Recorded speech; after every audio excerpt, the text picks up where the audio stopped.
Araling Panlipunan for Quarter 3, Week 3. Ang Pambansang Pamahalaan. Matatag Curriculum. Bansang Makabata, Batang Makabansa with me, Teacher KMT. Magandang araw mga bata! Ngayon ay pag-aaralan natin ang tungkol sa ang pambansang pamahalaan.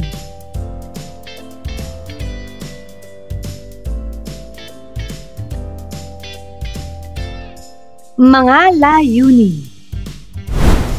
Una, natatalakay ang bumubuo sa lokal at unitaryong pamahalaan. Pangalawa, naihahambing ang kapangyarihan ng iba't ibang sangay ng lokal na pamahalaan. Pangatlo, nahihinuha ang ugnayan ng mga sangay ng pamahalaan sa ikauunlad ng bansa. Pang-apat, nababalangkas ang estrukturang unitaryo ng pamahalaan. At panglima, nakagagawa ng iba't ibang aktibidad na tumutukoy sa lokal at unitaryong pamahalaan.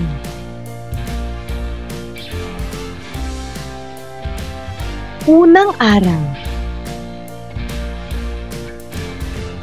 Maikling balik-aral. Hulaan mo. Kilalanin ang mga namumuno sa pamahalaan. Pupunan ang diagram ng mga hinihinging impormasyon.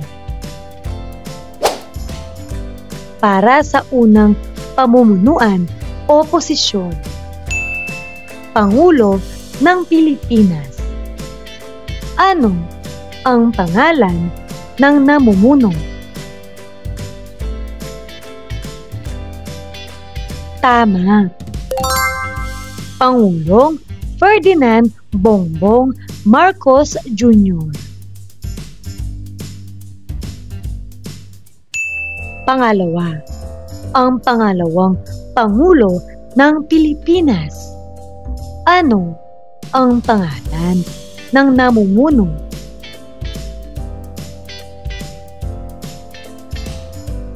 Magaling! Ang pangalawang Pangulo ay si Sara Duterte Carpio.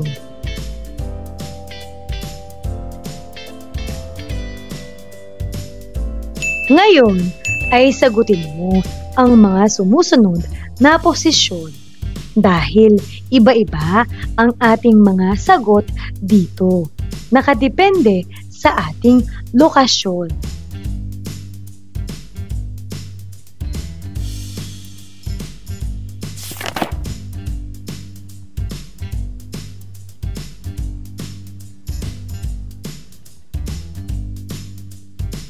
Paglinang sa kahalagahan sa pagkatuto sa aralin. Ang lokal na pamahalaan. Una, pamahalaang barangay. Ikalawa, pamahalaang munisipyo o bayan. Pangatlo, pamahalaang lungsod. At pang-apat, pamahalaang panlalawigan.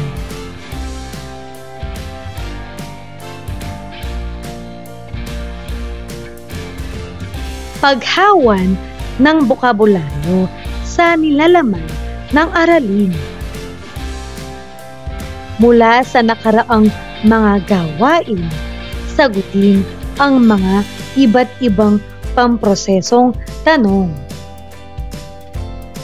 Una, ano ang bumubuo sa pamahalaang lokal?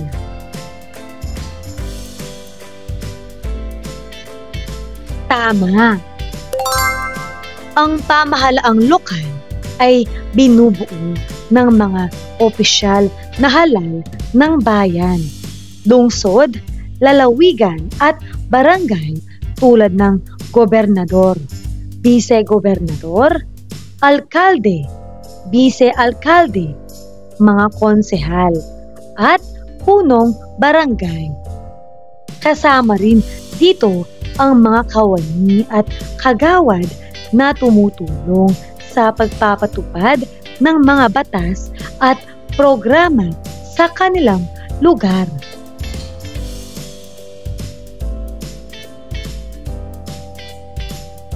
Pangalawa, ano ang gampanin ng mamamayan sa pagbuo at pamamalakad ng lokal na pamahalaan? Magaling! Ang mga mamamayan ay may tungkuling pumili ng mga pinuno sa pamamagitan ng halalan, sumunod sa batas, makilahok sa mga programa ng pamahalaan, at mag-ambag sa kaayusan at kaunlaran ng komunidad. Pangatlo, ano ang kailangang taglayin ng mamamayan at pamahalaan para mas mapaunlad pa ang bansa? Mahusay! Dapat taglayin ng mamamayan at pamahalaan ang pagkakaisa, katapatan, disiplina at malasakit sa kapwa. Kung magtutulungan at magiging tapat sa tungkulin ang bawat isa, mas magiging maunlad, mapayapa at masagana ang ating bansa.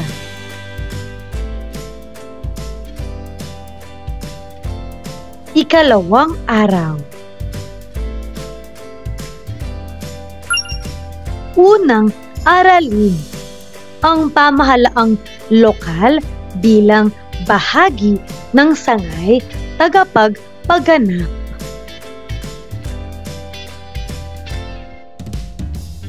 Pagproseso ng pag-unawa.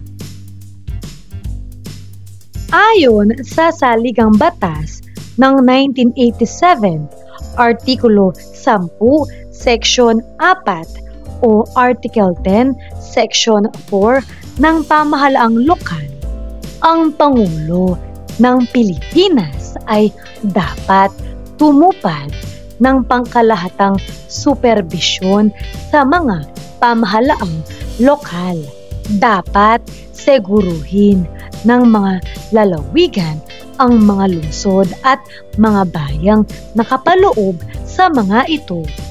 Ng mga lungsod at mga bayan ang mga barangay na nakapaloob sa mga ito. Nagaganap ng kanilang mga kapangyarihan at mga gawain ayon sa pagkakatakda.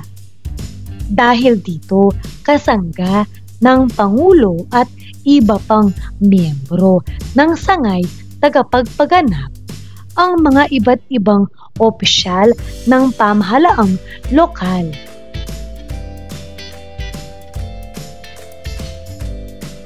Sa kasalukuyang panahon, ang pamahalaang lokal ay may pagpapasyang maaaring gawin na hindi na hinihingi ang pahintulot ng pambansang pamahalaan. May kalayaan at kapangyarihan ito sa mga gawain at pagpapasya na itinakda ng pambansang pamahalaan. Ayon ito sa mga probisyon ng Artikulo 10 ng Konstitusyon ng 1987 at ng Local Government Code. Binibigyan ng ganitong autonomiya ang mga pamahalaang lokal upang higit nitong matugunan ang mga umiiral na kondisyon at pangangailangan ng mga lugar at taong kanilang sineserbisyuhan.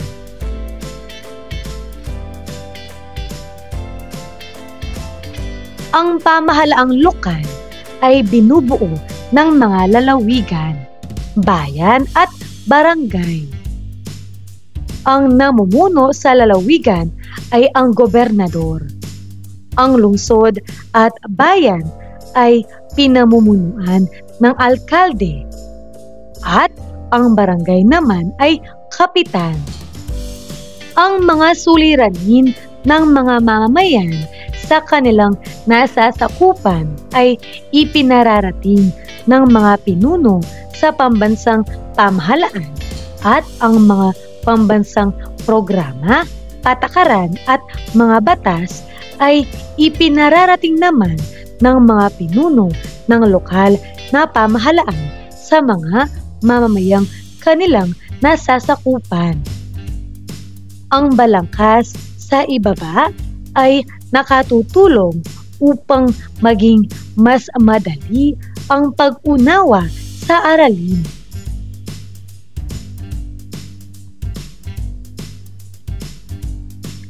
Ang pamahalaang panlalawigan. Ang pamahalaang panlalawigan ay binubuo ng mga lungsod at bayan. Ang bawat lalawigan ay pinamumunuan ng gobernador, bise-gobernador, mga kagawad ng sangguniang panlalawigan, kalihim, ingat-yaman, budget officer, at iba pang opisyal. Ang gobernador ang tumatayong punong tagapagpaganap sa kaniyang nasasakupan. Halos magkatulad ang tungkulin at kapangyarihan ng sangguniang panlalawigan at ng mga lupon ng tagabatas ng mga munisipalidad at lungsod.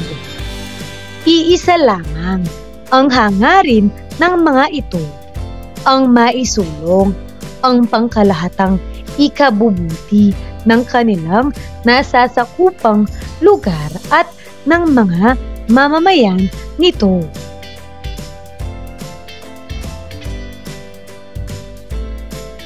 Aralin pa natin. Una, ang gobernador. Ang lalawigan ay ang pangunahing unit ng lokal na pamahalaan ng ating bansa. Ito ay pinamumunuan ng isang gobernador na pinipili at inihalal ng mga mamamayan. Ang gobernador ay isang pampublikong opisyal na may kapangyarihan upang pamahalaan ang ehekutibong sangay ng gobyerno. Siya rin ang punong tagapagpaganap ng bawat lalawigan. Siya ang nangangasiwa sa paghahatid ng mga serbisyong kinakailangan ng mga mamamayan.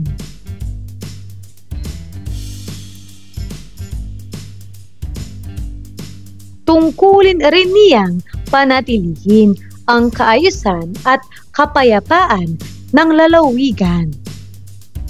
Ipinapatupad rin niya ang mga programang pangkaunlaran ng hindi lang lalawigan kundi pati na rin ang lungsod at bayan. Siya ang nangunguna sa pagpapatupad ng batas na binubuo ng mga sangguniang panlalawigan na may pagsang-ayon mula sa pamahalaang pambansa.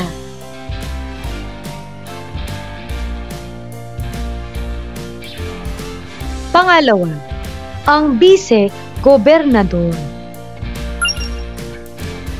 Ang bise-gobernador ay isa sa mga katuwang ng gobernador sa pamamahala sa lalawigan.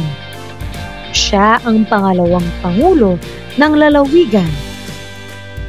Tulad ng gobernador, ang bise-gobernador ay inihahalal din ng mga mamamayan.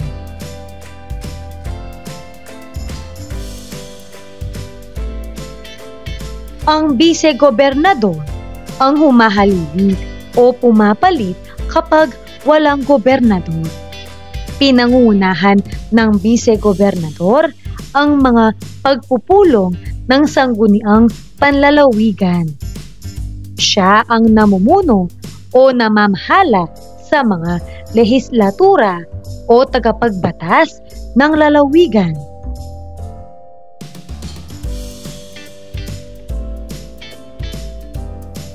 Pangatlo, ang sangguniang panlalawigan. Ang mga kasapi ng sangguniang panlalawigan ay inihahalal din ng mga mamamayan. Ito ay binubuo ng 6 o 6 na bokal o kilala rin bilang board members. Katulong ng mga bokal ang mga pangulo ng bawat liga katulad ng sangguniang bayan, mga kapitan ng barangay, at sangguniang kabataan na inihalal ng mga kasapi ng kanilang samahan.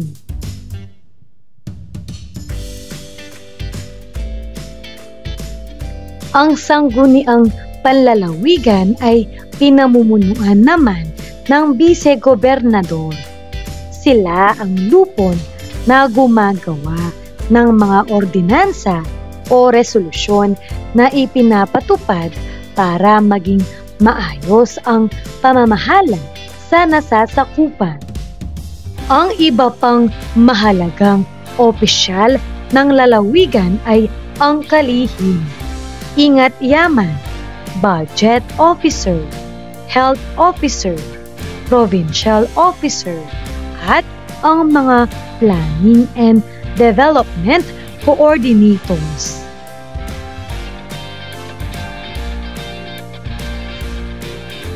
Pang-apat, ang pamahalaang pambayan. Ang pamahalaang pambayan o munisipalidad ay binubuo ng mga barangay at bahagi ng isang lalawigan. Ang pinakamataas na opisyal ay ang alkalde, ang bise-alkalde at ang 8 konsehal kasama ng SK chairman at pangulo ng liga ng mga barangay ang bumubuo sa sangguniang bayan. Inihahalal sila at naglilingkod ng 3 taon.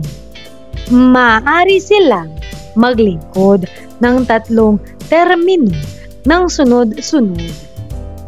Kasama ng kinatawan ng mga sectoral representatives, binubuo nila ang lupang tagabatas ng pamahalaang pambayan na gumagawa ng mga ordinansa at patakarang ipinatutupad sa munisipalidad.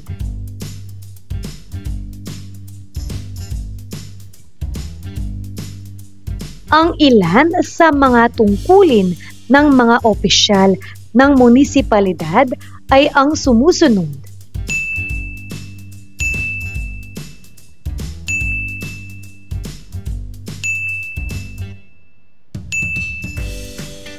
Basahin mo ang mga ito.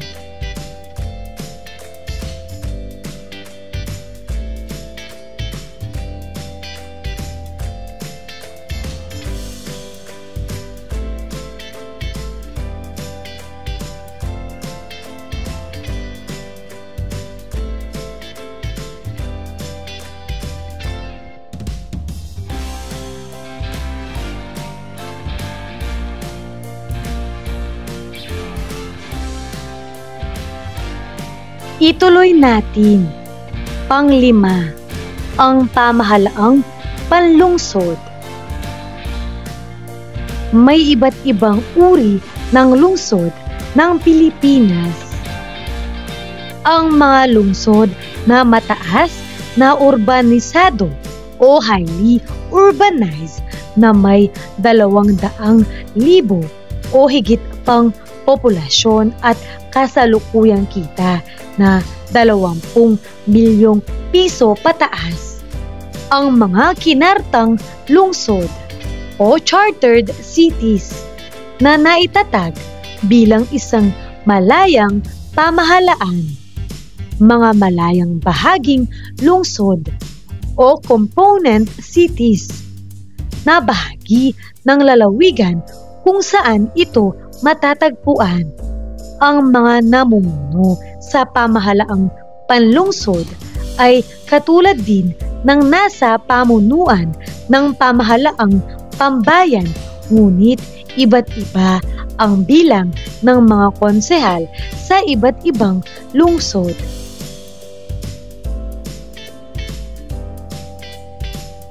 Ang alkalde ang punong tagapagpaganap.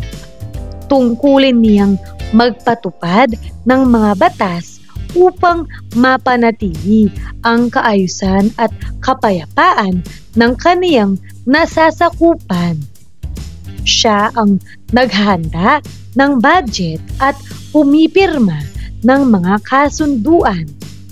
Sinisiguro niya na sapat ang pasilidad ng transportasyon at komunikasyon sa lungsod.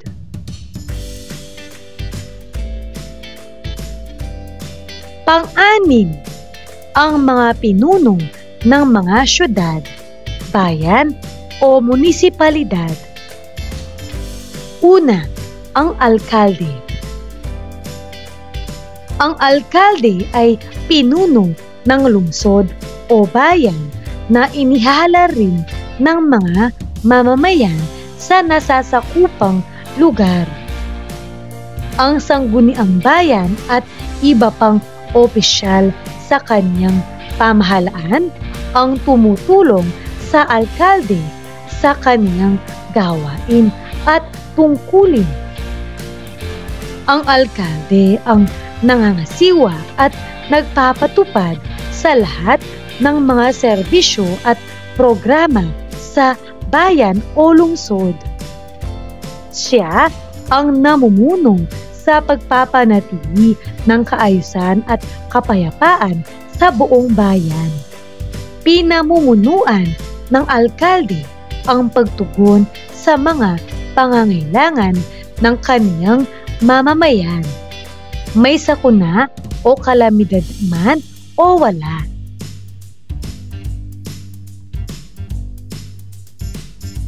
Pangalawa, ang bise-alkalde. Ang bise-alkalde ay isa rin sa mga katulong ng alkalde sa kaniyang mga gawain.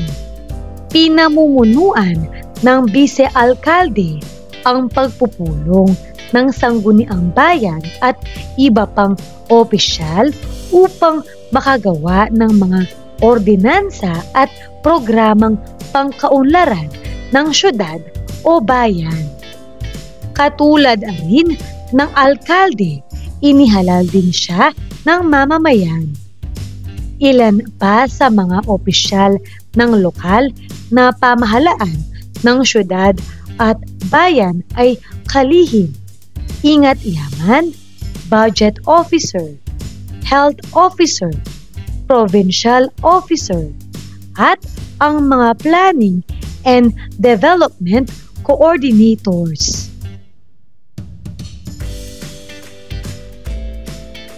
Pang-pito, ang pambansang barangay. Ang barangay ay ang pinakamaliit na unit ng isang pamahalaang lokal. Ang mga opisyal ng barangay ay binubuo ng punong barangay, 7 kagawad ng sangguniang barangay, at ingat yaman. Ang punong barangay o kapitan at mga kagawad ay inihalal at naninilbihan ng 3 taon.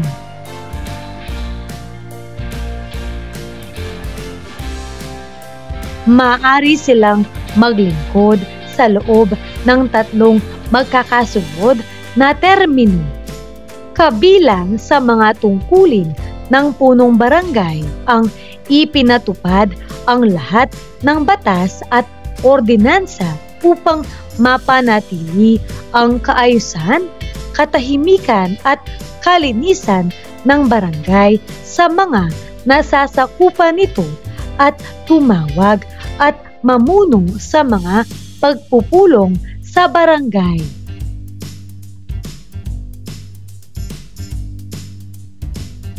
Ang sangguniang barangay ay gumagawa ng mga ordinansa at alituntunin at nagpapatibay ng budget. Ang sangguniang kabataan o SK naman ay ang nangangasiwa sa mga proyektong pangkabataan.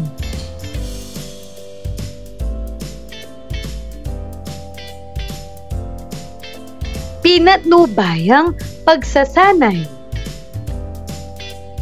Iguhit ang masayang mukha sapat lang kung ang pahayag ay magandang ugnayan ng pamahalaan at mamamayan. Iguhit naman ang malungkot na mukha sapat lang kung kabaliktaran ang sinasabi sa pahayag. Una, ang mga tao sa pamayanan ay nakikiisa sa mga programang pangkalinisan sa barangay. Ano ang tamang sagot? Mahusay. Masayang mukha. Pangalawa, laging dumadalo ang buong sangguniang bayan kapag nagpupulong kasama ang alkalde. Ano ang tamang sagot?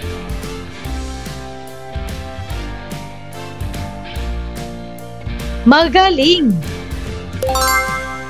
Masayang mukha.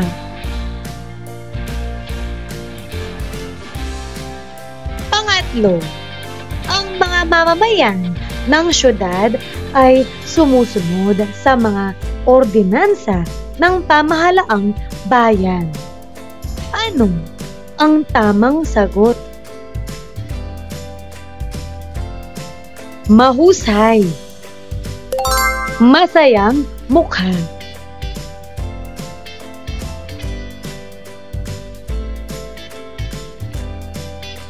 Pang-apat, ang punong barangay ay mabilis na kumilos upang malutas ang problema ng mga kabataan sa kaniyang barangay. Ano ang tamang sagot? Magaling. Masayang mukha. Panglima, hindi matatapos ang mga proyekto ng barangay dahil laging hindi dumadalo ang ibang kagawad ng sanggunian. Ano ang tamang sagot? Magaling. Malungkot na mukha.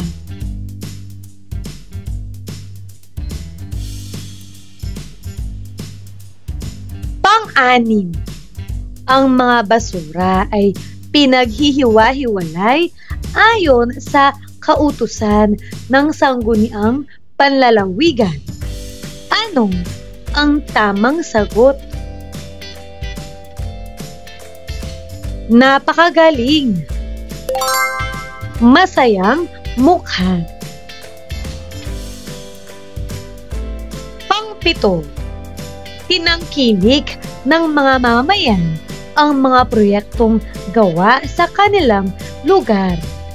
Ano ang tamang sagot?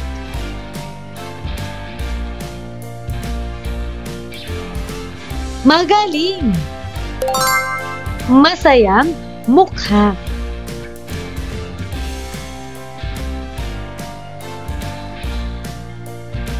Pangwalo, Malaki ang naging kita ng lokal na industriya dahil sa suporta at tulong ng lokal na pamahalaan. Ano ang tamang sagot?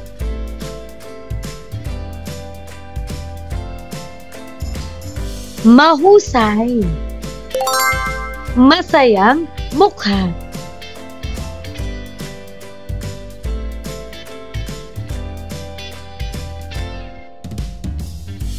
Pang-siyam. Ang mga opisyal ng bayan ay nakikipag-ugnayan sa mga opisyal ng barangay. Ano ang tamang sagot? Napakahusay. Masayang mukha.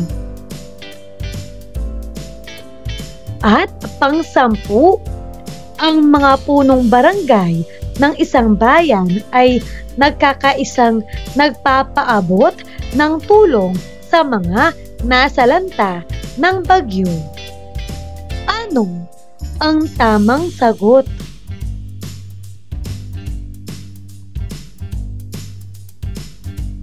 Magaling.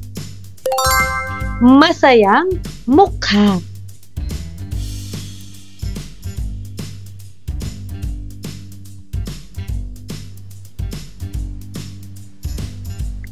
Paglalapat at pag-uugnay.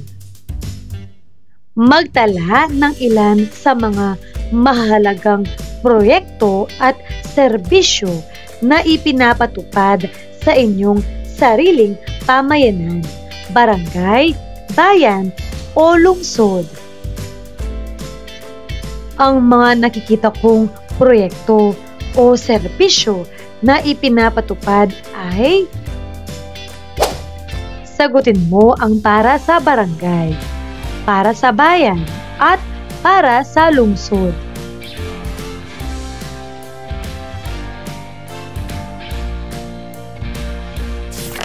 Narito ang mga pwedeng maging mga sagot.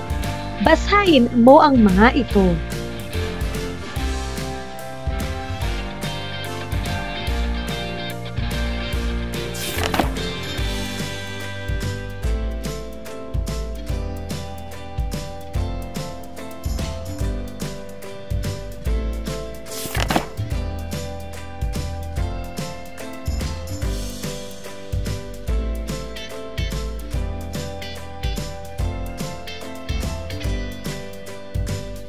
Ikalawang aralin. Ang unitaryong estado ng Pilipinas.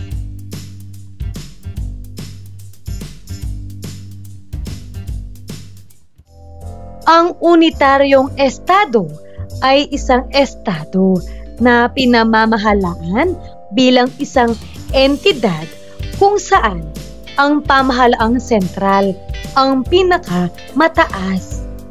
Ang pamahalaang sentral ay maaaring lumikha o magtanggal ng mga administratibong dibisyon o ang subnasyonal na mga unit.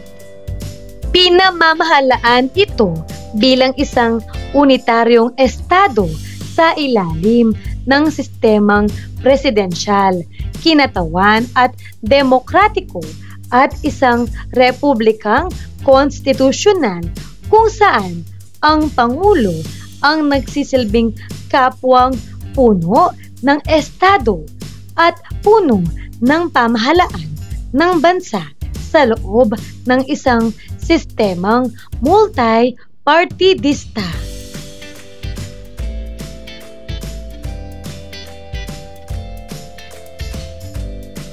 Ito ang katangian ng pamahalaan kung saan nasa ilalim ng kapangyarihan ng pamahalaang pambansa ang pagpapatakbo sa lahat ng gawain sa bansa. Sa ilalim ng ganitong kaayusan, ang mga gampanin at responsibilidad ng lahat ng pamahalaang lokal ay nagmumula sa pambansang pamahalaan. Ang Pilipinas, kagaya ng ibang bansang binubuo ng maraming pulo, ay nagkakaroon ng problema sa pagbibiyahe at komunikasyon. Dahil ito sa isang estadong unitaryo na binubuo ng maraming pulo. Marami ang nakikitang problema, partikular na sa pag-abot ng tulong at serbisyo sa mga mamamayang nasa liblib na lugar.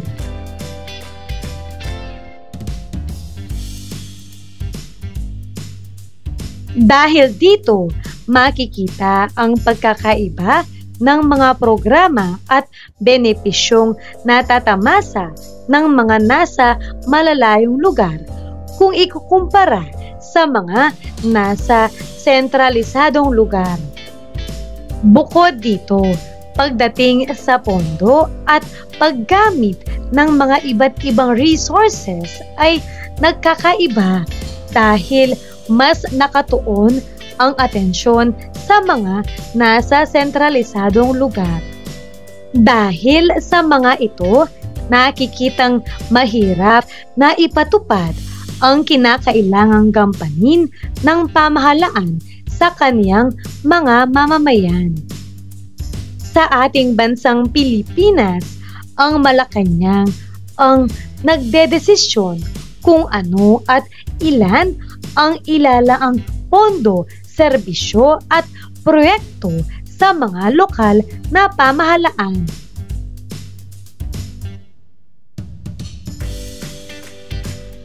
Dahil dito, tinitignan ng mga eksperto na ang ganitong sistema ay madaling abusuhin, lalong-lalo na kailangang maging kaalyado o makiusap ang mga alkalde at gobernadora para mabigyan ng atensyon ang mga lokal na gobyerno.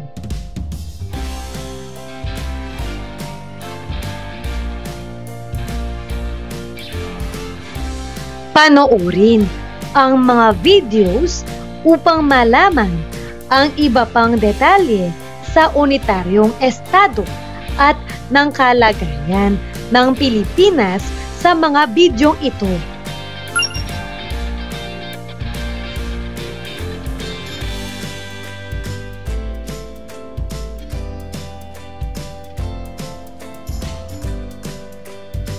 Pamproseso at pangunawang katanungan. Ngayon ay sagutin mo ang mga tanong.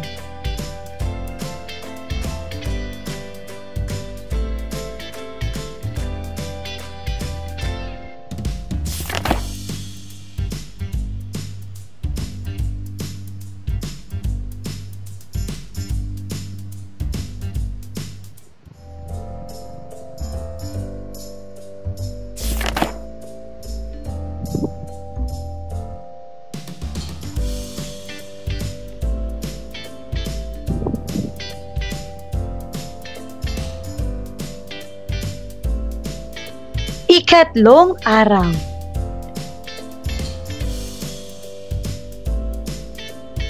Pabaong pagkatuto. Gagabayin ka ng iyong guro para sa gawain ito.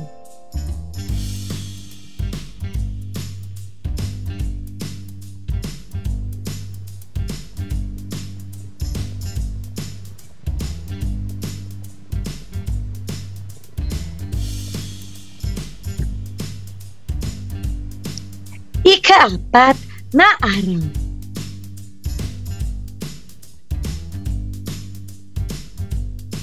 Pagsusulit. Buuin ang diagram. Isulat ang pagkakaiba at pagkakapareho ng tatlong sangay ng pambansang pamahalaan. Samantalang, sa pamahalaang lokal, iyong itatala ang mga tungkulin at gampanin ng iba't ibang unit ng lokal na pamahalaan.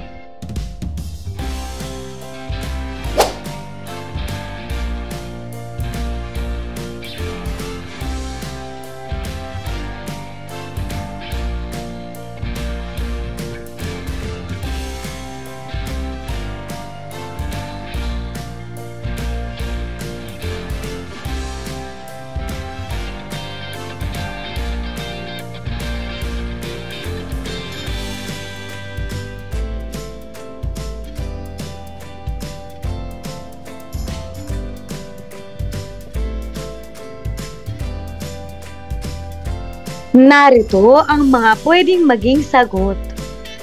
Para sa ang pamahalaang Pilipinas, pinamumunuan ng Pangulo, pinapatupad ang mga batas at programa sa buong bansa. Ang aking lalawigan, pinamumunuan ng gobernador, nangangasiwa sa mga bayan at lungsod sa lalawigan, at nagpapatupad ng mga proyekto tulad ng kalsada, ospital at paaralan. Ang aking bayan o lungsod, pinamumunuan ng alkalde, nagsasagawa ng mga programa para sa kapakanan ng mamamayan gaya ng kalinisan, kalusugan at seguridad. At ang panghuli, ang aking barangay, pinamumunuan ng punong barangay, nangangasiwa sa kaayusan, kalinisan at katahimikan sa komunidad.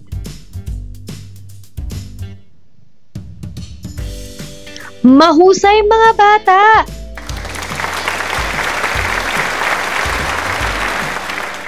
Karagdagang gawain. Gagabayin ka ng iyong guro para sa bahaging ito.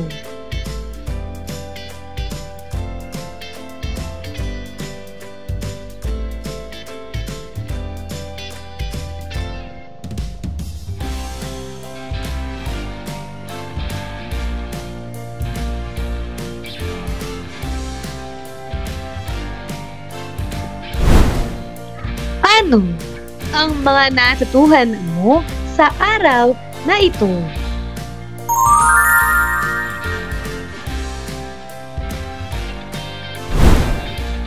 Ngayong araw na ito, natutuhan ko ang tungkol sa bumubuo sa lokal at unitaryong pamahalaan. Ang kapangyarihan ng iba't ibang sangay ng lokal na pamahalaan. Ang ugnayan ng mga sangay ng pamahalaan sa ikaunlad ng bansa. Ang estrukturang unitaryo ng pamahalaan. At ang iba't ibang aktibidad na tumutukoy sa lokal at unitaryong pamahalaan.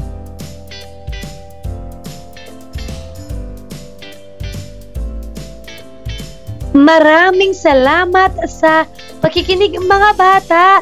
Sana ay may natutuhan kayo. Huwag mong kalimutan pindutin ang like, share at subscribe.